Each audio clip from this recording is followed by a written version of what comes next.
Look at chapter 9, verse 1.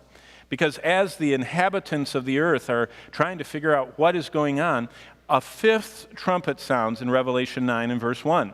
And John sees an angelic creature falling like a burning meteor to the earth. Only John sees he's holding a key, and what a key he's holding. Now, probably the burning messenger is Lucifer. And Lucifer has been given by God the key to the penitentiary, the pit that holds the really bad demons. I mean, demons are all bad, and they're filthy and murderous and liars and wicked, and they're behind all the horrors that are going on around us. But there's some ones that are so bad that God doesn't let them out because they're so malignant, so evil, so destructive.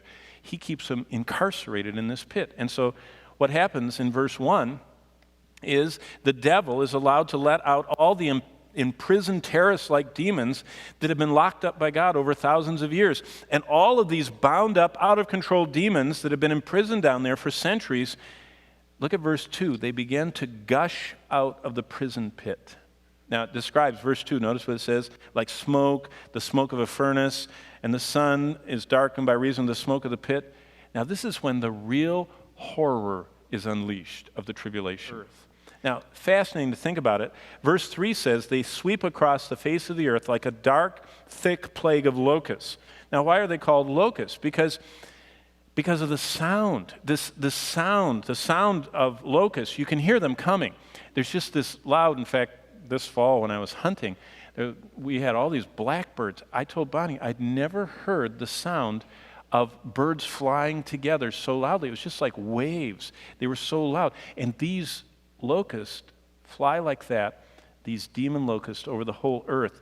And this cloud of evil envelops the earth. And so whoever's near the opening of the pit is just gushing, billowing the smoke. And finally, the last of these imprisoned demons come out. And then look at verse 11. Because what's amazing is that if those hordes were not enough, out of the smoke rising from the pit in verse 11 emerges the most fearsome monster of them all. The last one out is their king. And it says his name is Abaddon, the destroyer. And this is the angel of the bottomless pit, whose name in Greek and Hebrew is destroyer. Both language captures this creature's name. But what's amazing is that these demons are only allowed to terrify people. They're just scaring people to death. They're not allowed to kill. And they inflict pain, but not death. Death is coming, but not quite yet. So for 150 days, they scare and terrify. And a world is terrorized for 5 months. That's what verse 10 says. But now it has something to fear.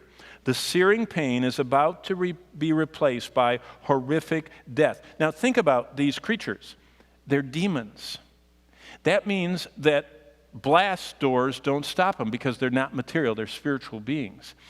Glass doesn't stop them. 3 feet of reinforced cement doesn't stop them. No bunkers, 7 stories below the Pentagon doesn't do you any good. Okay, Cheyenne Mountain, you're inside with them, and you're the one stuck. They're in there, and the door is shut. See, these things are horrible. You can just imagine.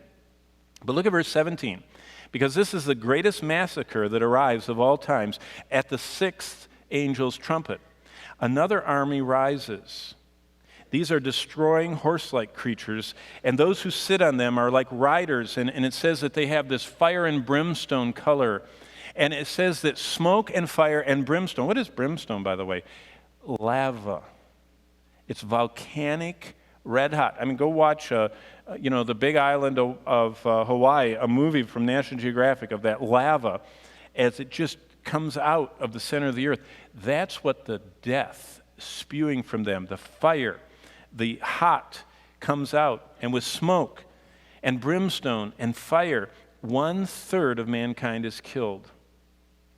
And that brimstone lava comes out of their mouth, whatever these horrific horse demon rider creatures are. And either it's a graphic, figurative description of a great fiery force, or maybe God just opens the earth's crust and lets out the volcanic capacity. But in deadly destruction, 1/3 of the world's inhabitants go straight to Hades. They perish and go to the pit. just like that. It's the biggest massacre. I mean, our massacres pale to this. 1 out of every 3 instantly gone. But what's amazing is we're still not into the heavy stuff. This is still chapter 9. We still have all the way through chapter 20.